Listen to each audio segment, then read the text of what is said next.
Hey Let's go. everyone, this is Mike, Hey, and this is Josh. and we are Real Dead, and we got We are. some real horror news that's popped up here recently, and we want to touch on a couple of subjects, right, Josh? Yes. We definitely want to talk about some of this stuff because it is important in the horror community, and we like to give our opinions on it and just talk about the news, right? Right, Mike?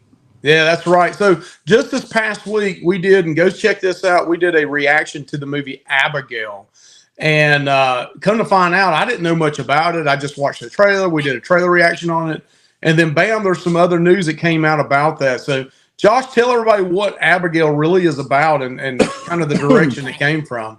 So it's a Universal picture, and as you all know, Universal monsters, have been around since 20s, 30s, 40s. And this is a take on a Universal monster, Dracula's daughter, which I didn't know that either. Watching this trailer, I didn't have a clue. I didn't read up on it. So I think that's really cool that they're taking an old property, but putting a new spin on it, not trying to make it back in 1800 or whenever. Like, when they did the Wolfman, they did that wrong, in my opinion, even though I like the movie. I think we need, if you're going to do these characters, you need to put these characters in situations now, like happening now. Put Wolfman now, put Dracula now, put, Frankenstein now. Let's see what they would do now. So I think this is awesome. And I hope this leads to something really good. Because we got an Invisible Man that wasn't necessarily Universal, I don't think. It might have been. I can't remember. But it was a Blumhouse. And that was a really good take on Invisible Man. This looks to be a really good take on Dracula's daughter, in my opinion. And maybe, a lot of people were saying it spoiled a lot in the trailer, which I think it did. But we might get some surprises. Maybe we might see the man himself, Dracula. Maybe, you know what I mean? There might be some surprises in there. So. Yeah, that's one that comes out, I believe, in April. And my wife, who's not the biggest horror fan, she'll watch it while I'm watching it. But she said that after watching the trailer, and she watched the Red Band trailer, she said, and our video did not have the Red Band. I didn't even know it was out. But my wife's like, hey, I might be interested in going to see that. So I think that was one of those that could appeal to a bigger crowd than what just the hardcore horror fans only. Yep. The second item we want to bring up is, again, this is just, allegedly what's going on. There's kind of some like a rumor going around, but and it may be just based off what Danielle Harris has said or allegedly said, is that she was open to a direct sequel from Halloween 4. So in Halloween 4, if everybody remembers, spoiler alert, surely everybody's seen this one. Halloween 4, at the very end of it, her as a little girl, she's sitting at the top of the steps. She's got a knife. There's blood all over it. And her mother had just came in to see her in the bathroom. So you take it that she stabbed and killed the mother. The other main actress in it is at the bottom of the stairs. And then you got Loomis at the bottom of the stairs as well, along with a police officer, a sheriff. So Danielle Harris says, you know what, I would be interested, from what we're hearing, allegedly she's saying, I would be interested in doing a direct sequel. So in the Halloween universe, everybody's wanting to kill off Michael Myers in the last one. This is an opportunity to kind of go back in time and do a direct follow-up. So what do you think about it? It's not just the actress, Mike. There's somebody that was that's behind the scenes saying that we can do this movie. Can't remember what the exact guy's name was right now. Sorry, we're not over here just we'll try to throw it up here somewhere and let you see that. But yeah, he said this is something that we could do, Halloween Halloween 4 Part 2. And now if you've seen Halloween 5, it's it's a mess. It's not that great of a movie. I want to see what they can do with this. I mean, could it be bad? Yes. Could it be Halloween Ends bad? Probably not. So let's see what they can do with this. The timeline's all messed up anyway. It doesn't matter. Continuity went out the window a long, long time ago. So why not? Let's see what they could do with this. Even if it's just a streaming release, it doesn't matter if it don't go to the big theater. You know what I mean? Because I feel like this type of movie is going to appeal to hardcore fans only, really. Casuals aren't going to be like, oh yeah, I can't wait to see part 4, part 2. they're not going to say that, to be honest. So I think this is going to appeal to a certain audience, and I think that audience could be on a streaming service. Because also, we all know they're going to be working on a Halloween show. So, I mean, all these things are up in the air. Let's do it. Let's see what they can do with it. That's where I stand on it. And it could even be the Danielle Harris, down the road, if they were to do the Friday the 13th down the road, like some kind of miniseries or something. That you could even do it for something like that, other than a big movie. But I personally would rather see it in a big movie. Right. The other big one that we got to come out this week, Josh, and I know you were really upset about it because you messaged me about this, and I was like, "Whoa!" Is your boy David Gordon Green?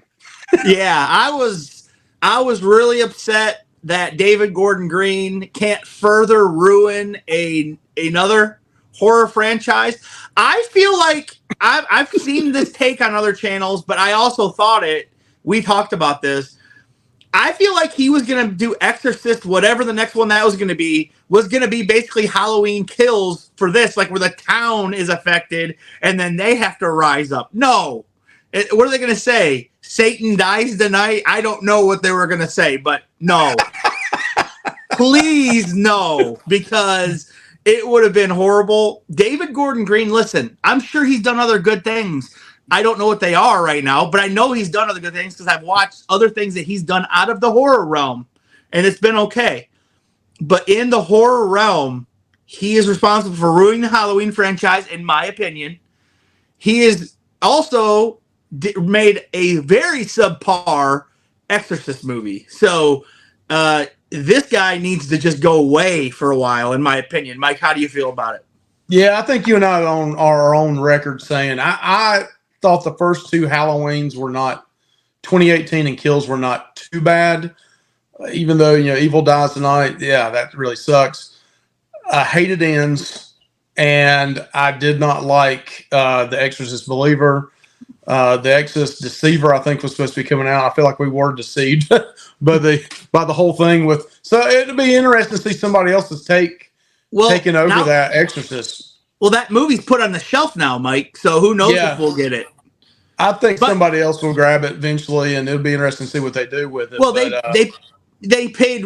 I mean, Blumhouse and them paid way too much. They paid $400 million for the rights for the rights of The Exorcist. So they will be putting out more movies. When? Yeah.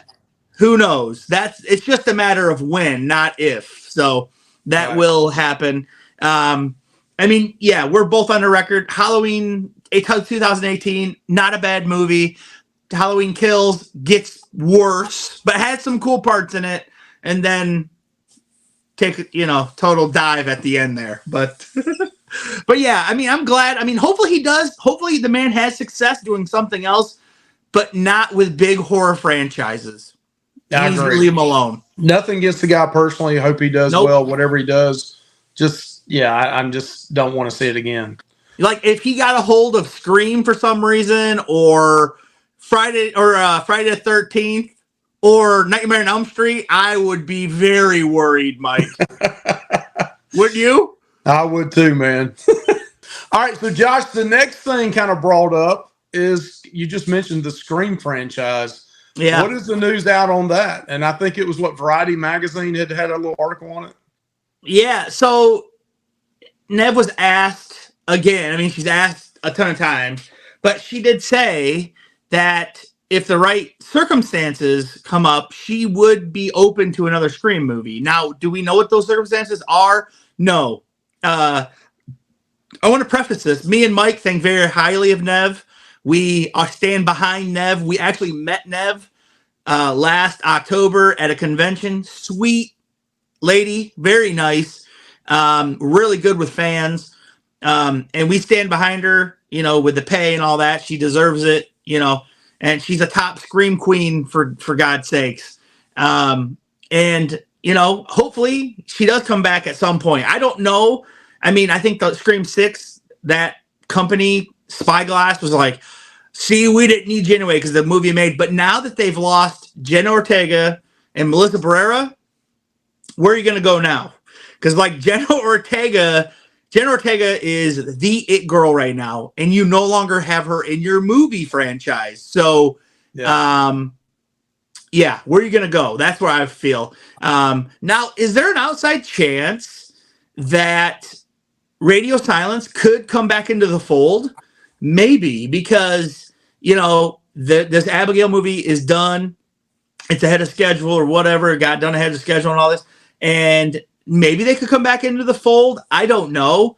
Yeah, so I just feel like that might help, or get another director that's friendly with her or something.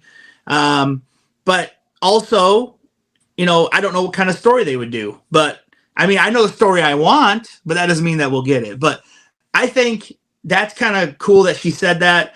Does it add much to it? Maybe not. Probably I mean, not. it's just kind of like I'm saying it because I'm saying it. You know what I mean?